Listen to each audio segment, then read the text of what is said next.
Hi students, నిన్న మనం అనుకున్నట్లు కథాంశం గురించి దాని ట్రీట్మెంట్ ఏంటిది అవన్నీ మీకు ఈరోజు వివరంగా చెప్తాను. ఇప్పుడు బోర్డు మీద చూపిస్తాను.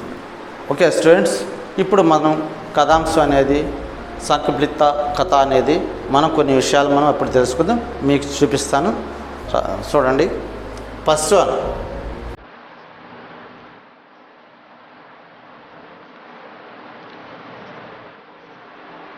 కథాంశం. కథాంశాన్ని కాన్సెప్ట్ కూడా అని అంటారు.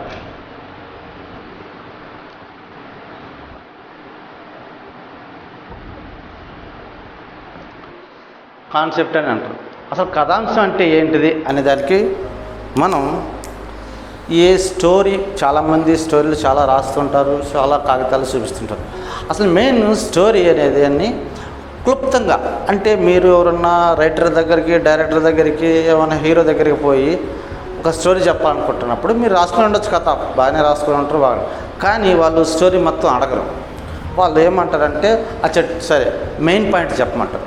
మెయిన్ పాయింట్ అంటే మెయిన్ పాయింట్ ఏంటిదని చెప్పేసి నువ్వు కూడా అనొచ్చు. మెయిన్ పాయింట్ దాని కాన్సెప్ట్ ఏంటంటే స్టోరీని మొత్తం 2, 3, 4, 5 పదాల్లో చెప్పాలి. దాన్నే కాన్సెప్ట్ అంటారు. ఒకవేళ ఇప్పుడు కథాంశానికి పిలిస్తే మనం ఇక్కడ ఏదైనా ఒక విషయాల్లో నేను చెప్పాలనుకుంటే నేను ఒక చిన్న విషయం మీకు చెప్తాను. ఏంటంటే ఇప్పుడు ఒక ఊరిలో 2 అంటే పక్క ఊర్లు ఉన్నాయి. పక్క ఊర్లో ఒక ఊరోళ్ళు అంటే ఒక ఊరోళ్ళు పడదు, ఒక ఊరోళ్ళు అంటే ఒక ఊరోళ్ళు పడదు. అక్కడ ఎందుకు పడదంటే ఆ ఊళ్ళో ఉన్న వాళ్ళు పెద్దవాళ్ళు ఎవరున్నారో ఆ ఊరికి సర్పంచ్ కావచ్చు, ఇంకా వేరే వాళ్ళు కావచ్చు, ఆ ఊరిలో ఉన్న సర్పంచ్ కావచ్చు, ఇంకా వేరే వాళ్ళు కావచ్చు, అంటే ఆ ఊరిని ఏలేటటువంటి వాళ్ళు పెద్దవాళ్ళు ఎవరున్నారో ఆ పెద్దవాళ్ళ తరపు నుంచి ఆ పెద్ద అయినా ఈ పెద్ద అయినా ఇద్దరికి ఊర్లో పడదు. అంటే పచ్చిగడ్డేసినా కూడా బొగ్గుమనేటువంటి కోపాలు. అలాంటి సమయంలో ఆ ఊరు అమ్మాయి, ఈ ఊరు అబ్బాయి ఇద్దరు ఏదో సిటీలో చదువుకుంటున్నారు అనుకోండి. అంటే ఈ ఊరు అమ్మాయి అని చెప్పి అతను తెలియదు, ఆ అబ్బాయి అని చెప్పి ఇతను ఈ అమ్మాయికి తెలియదు. కానీ వాళ్ళు ప్రేమించుకున్నారు. ప్రేమించుకున్న తర్వాత కొన్ని రోజుల తర్వాత తెలిసింది పలానా ఊరు అని చెప్పేసి. తెలిసిన తర్వాత పెద్దలైతే ఎట్లాగానే ఒప్పుకోరు. ఇన్ని రోజుల నుంచి మనం ప్రేమించుకొని ఇంత చేసుకుని మళ్ళీ వేరే వాళ్ళతోటి బతకాలి, జీవితం పంచుకోవాలంటే కుదరదు. కాబట్టి మనం పారిపోయి పెళ్లి చేసుకుందని చెప్పేసి వాళ్ళు అనుకొని పారిపోతారు. పారిపోయిన తర్వాత పారిపోతున్న సమయంలో యాక్సిడెంట్ అవుతుంది.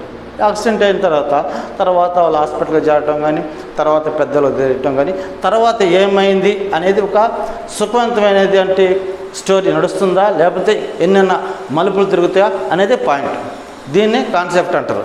ఇప్పుడు ఆ కాన్సెప్ట్ని ఒకవేళ ఎవరైనా డైరెక్టర్ కానీ, ప్రొడ్యూసర్ కానీ ఈ కాన్సెప్ట్ నచ్చిందనుకోండి, అప్పుడు ఏమంటారంటే ఓకేనమ్మా బాగానే ఉంది, మీరు దాన్ని ఇంకా డెవలప్ చేయమంటాడు. డెవలప్ చేయమన్నప్పుడు ఇప్పుడు మళ్ళీ ఇదేమంటారు, సంక్లిప్త కథ. ఓకే, సెకండ్ సంక్లిప్త కథ, సినాప్సిస్ అనేవి. అది ఈ సంక్లిప్త కథ అంటే ఇప్పుడు మనం స్టోరీని డెవలప్ చేసుకోవాలి. ఎలా చేసుకోవాలి అని చెప్పి అనుకున్నప్పుడు స్టోరీని చూసేదానికి ఆసక్తికరంగా ఉండాలని చెప్పి అనుకున్నప్పుడు మనం ఇప్పుడు వీళ్ళు పారిపోతున్నారు అని చెప్పేసి అనుకున్నప్పుడు ఇప్పుడు మనం ఏం చేయాలంటే హైవే రోడ్ ఉంది. హైవే రోడ్లో యాక్సిడెంట్ అయిపోయింది. ఇప్పుడు అంతా వెనక్కి వెళ్ళిపోవాలి. ఎట్లా వీడు ఏ ఊరోడు, ఏం సంగతి, వాళ్ళే ఊరోళ్ళు, వీళ్ళెందుకు తగాది ఎందుకు పడ్డది, వీళ్ళు ఎందుకు పారిపోతున్నారు, వాళ్ళ బంధువులు ఏంది, ఏ కాలేజీలో చదివారు, ఏంది అని చెప్పేది అంత మొత్తం స్టోరీని ఒక 10, 15, 20, 25 పేజీల దాకా రాయటం జరుగుతుంది. అంటే క్లియర్. ఇప్పుడేమో ఇంతకుముందు మేము ఏం చేసాము, కథాంశంలో ఏం చెప్పాము, ఖాళీ ఈ వాళ్ళ ఊరోళ్ళకి పడదంట. పడకపోతే వాళ్ళ ఆ ఊరు అమ్మాయి, ఈ ఊరు అబ్బాయి ప్రేమించుకున్నారు, ఈ పెద్దోళ్ళ తగాతోటి మన పెళ్ళి జరగదు కాబట్టి దూరంగా పోయి బతకదాం అని చెప్పేసి పోవటం అనేది కాన్సెప్ట్గా చెప్పాం. ఇప్పుడు ఈ సంక్లిప్త కథలో ఏం చెప్తున్నామంటే స్టోరీ మొత్తం రాయాలి. ఏ ఊరు ఏంది అనేది డీటెయిల్స్ మొత్తం రావాలి. వచ్చిన తర్వాత అది ఎంత ఉంటుంది, ఒక 15 పేజీలు కావచ్చు, 20 పేజీలు కావచ్చు, 25 పేజీలు కూడా కావచ్చు. అయితే మళ్ళీ దృశ్యమాలిక మూడోది.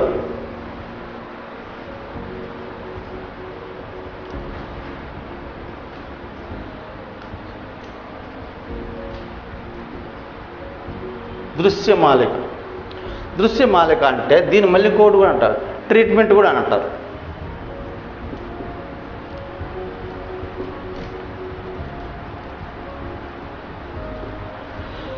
ఈ దృశ్యమాలిక అంటే ఇప్పుడు ఈ స్టోరీని అంతా మనం డెవలప్ చేసుకున్నారు కదా, మీరు స్టోరీ 20 పేజీలు 30 పేజీలు చేసుకున్నారు కదా, ఈ పేజీలు చేసుకున్న దాన్ని ఇప్పుడు సీన్ బై సీన్గా అన్నట్టుగా ఇప్పుడు దీన్ని ట్రీట్మెంట్ అంటే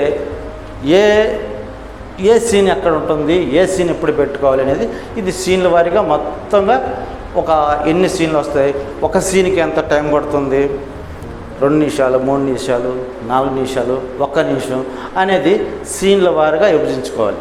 ఈ సీన్ల వారికి విభజిస్తే ఒకవేళ సినిమాకి కావాల్సినప్పుడు ఫైట్ కానీ పోతే పాటలు కానీ ఇలాంటివన్నీ ఎక్కడ ఎప్పుడు వస్తుంది అని చెప్పేసరికి నిర్ణయించుకునేదానికి కూడా ఈ ట్రీట్మెంట్లో వస్తుంది. ఇది ఎట్లాగా సీన్ అంటే ఒక సీన్ ఇప్పుడు యాక్సిడెంట్ అయినప్పుడు అక్కడ ఆ హైవే రోడ్లో చాలా చోట్ల హైవే రోడ్లో పోతుంటే హోటల్స్ ఉంటాయి. ఆ హోటల్లో 4 కూర్చొని అన్నం తింటారో లేకపోతే టిఫిన్ చేస్తూ మాట్లాడుకుంటున్న సమయంలో కారు ఒక్కసారిగా స్పీడ్గా వచ్చేసి డివైడర్ని కొట్టేసి కారు పల్టీ కొట్టుకుంటూ పడిపోతే అప్పుడు అందరూ ఆశ్చర్యంతో అమ్మ యాక్సిడెంట్ అయిపోయిందని చెప్పేసి పరిగెత్తుకుంటా పోయి వాళ్ళని చూసేసి అంబులెన్స్కి ఫోన్ చేశారు. ఇక్కడ సీన్ అనేది ఫస్ట్ ఒకటి ఏమొచ్చింది, దాబా దగ్గర టిఫిన్ చేస్తున్నది ఫస్ట్ సీన్.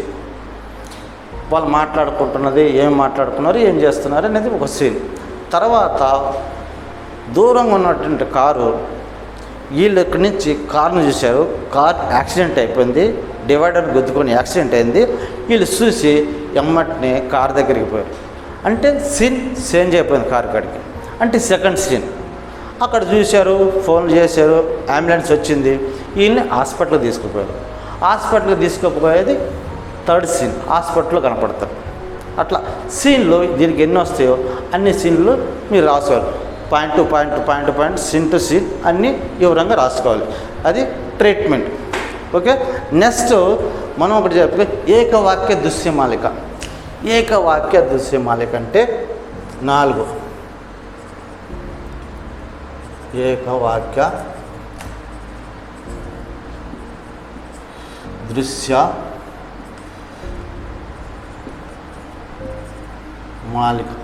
ఏకవాక్య దృశ్యమాలిక అంటే 1 లైన్ ఆర్డర్స్. దీన్ని 1 లైన్ ఆర్డర్ అని కూడా అంటారు. 1 లైన్ ఆర్డర్ ఇంగ్లీష్లో ఏమంటారు, 1 లైన్ ఆర్డర్.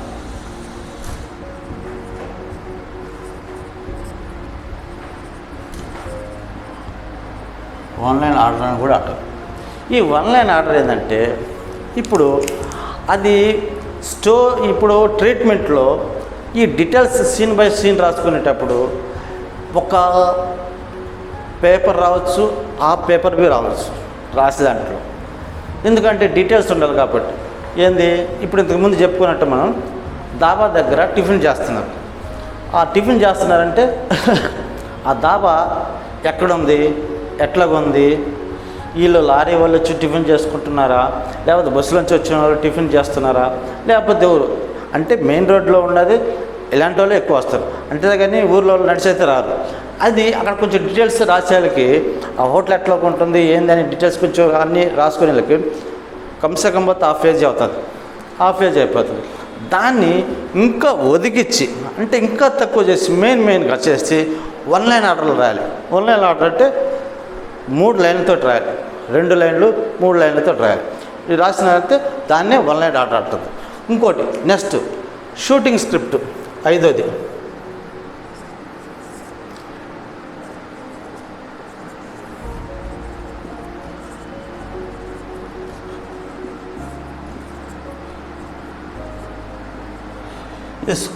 Shooting script. ఈ షూటింగ్ స్క్రిప్ట్ అనేది ఏంటంటే మొత్తం ఎంత రాసుకున్న తర్వాత ఈ 4 విధాలుగా రాసుకున్న తర్వాత ఫస్ట్ కథాంశం, సంక్లిప్త కథ, దృశ్యమాలిక, ఏకవాక్య దృశ్యమాలిక ఆర్ షూటింగ్ స్క్రిప్ట్ అంటే ఇది డైలాగ్ వర్షన్. డైలాగ్ రాకపోతే లాస్ట్ కథ అంతా అయిపోయింది, డైలాగ్ వర్షన్.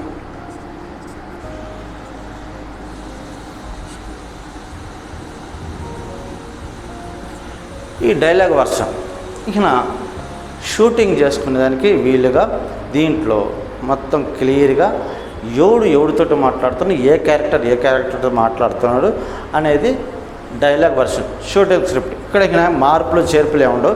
అనుకోకుండా షూటింగ్ జరుగుతున్నప్పుడు పరిస్థితులను బట్టి అక్కడ ఉన్న దాన్ని బట్టి కొన్ని డైలాగ్స్ వేరేగా పుట్టించుకోవాలని చెప్పేసి అనుకుంటున్నప్పుడు ముందు రాసుకున్న డైలాగ్స్కి ఇప్పుడు కొత్తగా మళ్ళీ ఇంకేమైనా ఐడియాస్ వచ్చినాయి అనుకోండి, ఆ ఐడియాస్ తోటి మళ్ళీ ఇంకా వేరే డైలాగ్స్ రాసుకున్నప్పుడు కొంచెం మార్పులు చేర్పులు అనేది జరుగుతుంటుంది. అది సర్వసాధారణం షూటింగ్ జరుగుతుంటుంది. అయితే ఈ షూటింగ్ స్క్రిప్ట్ అంటే ఇప్పుడు డైలాగ్స్ వర్షన్. డైలాగ్స్ ఎవరితో మాట్లాడుతున్నారు అనేది మనం చెప్పాను కాబట్టి ఇప్పుడు దీన్ని క్లియర్గా ఎలా రాయాలి అనేది కూడా డైలాగ్స్ ఎలా రాస్తారు అనేది కూడా నెక్స్ట్ వీడియోలో చెప్తాను. ఇప్పుడు ప్రస్తుతానికి ఈ కథాంశం రాసే కాన్సెప్ట్ చెప్పినారు కదా, ఈ సంక్లిప్త కథ రాసేటప్పుడు ఎలా రాస్తారు అనేది కూడా మీకు ఒక పాయింట్గా నేను చెప్తాను. సంక్లిప్త కథని ఎలా రాస్తారు, రాసే విధానం ఎట్లా, మనం మీ A4 పేపర్ మీద వైట్ పేపర్ మీద ఎలా రాయాలి అనేది నేను ఒక కొంచెం ఐడియా మీకు చూపిస్తాను. ఇది పేపర్ అనుకోండి, పేపర్. ఈ పేపర్కి ఎడం చేతిన ఎడం భాగాన కొంచెం వదిలిపెట్టేసాడు, ఇంత స్థలం వదిలిపెట్టాలి. పైన మీరు ఒకవేళ స్టోరీకి మీరు రాసే స్టోరీకి ఏమైనా పేరు పెట్టుకున్నారనుకోండి, ఆ పేరు ఏం పేరు అనేది కొంచెం వివరం. First story page, first page వస్తుంది, పేజీ నెంబర్ 1. నెక్స్ట్ పేజీ వచ్చిందనుకో నెంబర్ 2. అట్లా పేజీలు నెంబర్లు అది రావాలి. పోతే సినిమాకి ఏమైనా కథకి మీరు ఏమైనా పేరు పెట్టారనుకోండి, ఎగ్జాంపుల్ నేను ఒక పేరు చెప్తాను, అమ్మాయి కాపురం.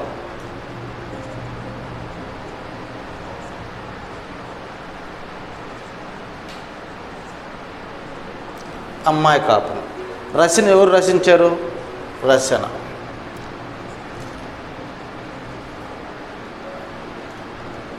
ఎవరు? ఏబి అనుకోండి, ఎవరో ఏది మీ పేరు మీరు పెట్టుకోండి, ఏబి. ఇది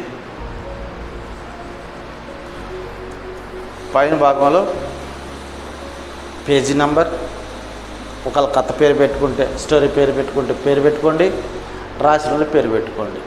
ఓకే రైట్. ఇటు ఇంత భాగాన్ని వదిలిపెట్టేసి, అంటే హాఫ్ ఇంచ్ అంత భాగాన్ని వదిలిపెట్టేసి స్టోరీ మీరు ఇక కంటిన్యూ చేసుకోవాలి. కంటిన్యూ చేసుకుంటే ఎన్ని పేజీలు చేసుకుంటారో, ఎన్ని పేజీల దాకా వస్తుందో మీరు స్టోరీ, 20 పేజీలు, 25 పేజీలు, 30 పేజీలు అట్లా కంటిన్యూటీ చేసుకుంటూ పేజీ నెంబర్ మార్చుకుంటూ సేమ్గా రాసుకోవాలి. ఇది ఈ వీడియో.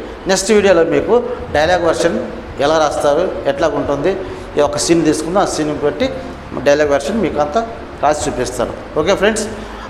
ఇంకో మాట, మా ఛానల్ని చూస్తూ ఉండండి, సబ్స్క్రైబ్ చేయండి. ఇంకా కొన్ని మాటలు, ఇంకా ఎన్నో విషయాలు మీకు చెప్తాను. చాలా విషయాలు చెప్పాలనుకుంటున్నాను, చాలా చెప్పేస్తాను. Okay right.